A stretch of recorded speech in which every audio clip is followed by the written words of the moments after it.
yeah, so enough words of thank you, but I definitely will add more.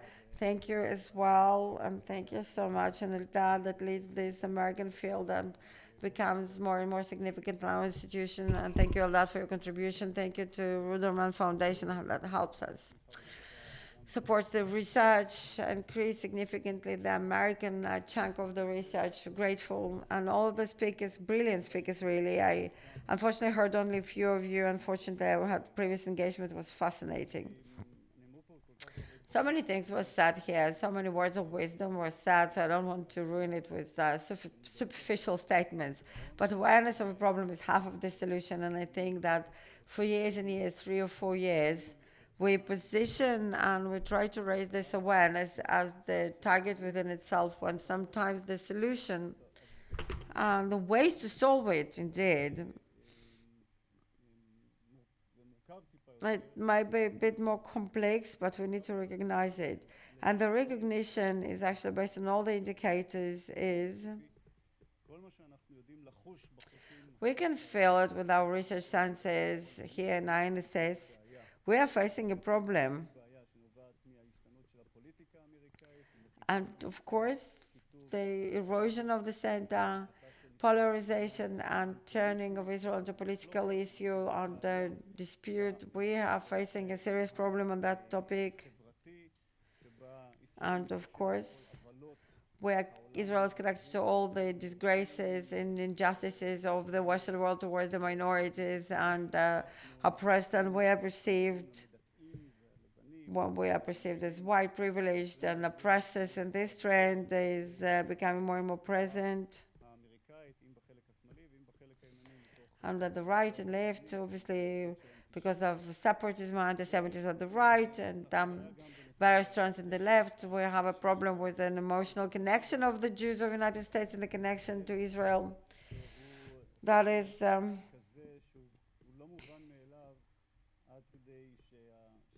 obviously the ambassador was very honest, talking about the surprise that the need to reinstall this connection. Decades it was obvious, but a deep emotional connection for the very existence of State of Israel among the American Jews is no longer obvious. We have to be aware of that. Uh, we need to see a certain spectrum. We have great relations with the White House, of course, now. And it seems they're like one operational unit that is fighting against the evil of the Middle East with the perfect coordination. But actually, this particular unity is extremely concerning because it doesn't impact the long term. So the haters of Israel, it's actually even a supportive evidence concerning the influence of Jews and the state of Israel as an, I would say, undermining event, subversive almost. So when we're looking at the long-term threats, that's something that is quite problematic.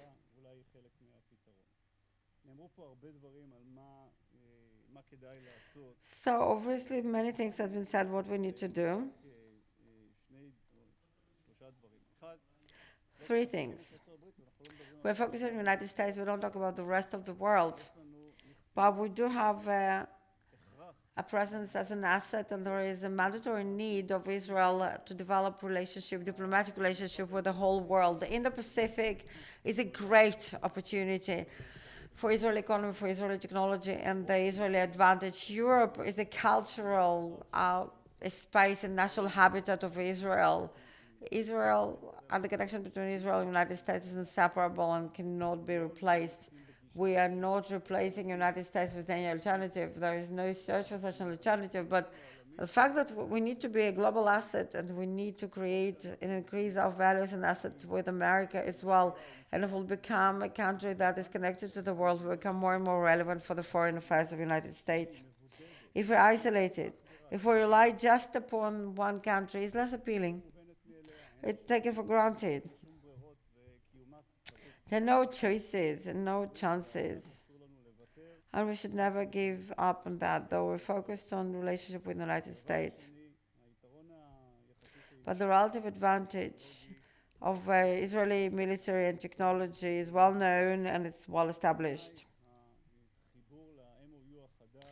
And the connection to the new MOU is a great chance. It's been said a lot about it. It's an investment into American industry through the subsidies of technology and its upgrade. I think it's a great chance actually to approach this business-like senses of the President of the United States to understanding that improves them, not just handouts to us, it's actually improvement of American security systems. We can get by without those handouts, but this common interest is built for a long period of time. Here we try to promote the idea of deep tech and national security. There are certain fields that the future, the quantum and all of the technology and AI, general AI, of course, and the integration of those aspects in the world of security and defense. And this is why we need to maintain a joint R&D with the United States to build long-term interests that are unrelated to very important matter of emotions and values, but it will be established in something that's connected to the liberal democracy values, because the first one to do that will be influencing the free choice and an ability to choose freely and elect freely. This technology can be groundbreaking for the first time to actually break into our minds. Therefore, we need to be there together with Americans. And on a positive note, 40 years ago, the best song written about the relationship between America and Israel, according to my understanding, the best one, based on the poem Shalom Chanoch, and the singer, it's called Ella. And 40 years ago, in the midst of the crisis of the 80s, with the surging inflation, entangled in Lebanese mud, not knowing where we go, this singer-songwriter said the relationship between the United States and Israel is a gentle girl and this giant with a big bike that will damn her and she'll remain alone without anything on the highway. And this is what he wrote. Then he saw it. 40 years went by. We were not kicked from the bike. We're not alone on the highway. We're not this fragile little girl any longer. Since then, very much from the biggest economical crisis of Israel, we built an empire of high tech. We became an economical superpower. Therefore, we have a tremendous potential to continue to establish our special relations if we'll know how to take a look in order to ensure that within 40 years, we'll say it was such a redundant conference. I wish our conference would be completely ridiculous that didn't manage to predict anything and just said something that we all managed to evade. Thank you so much.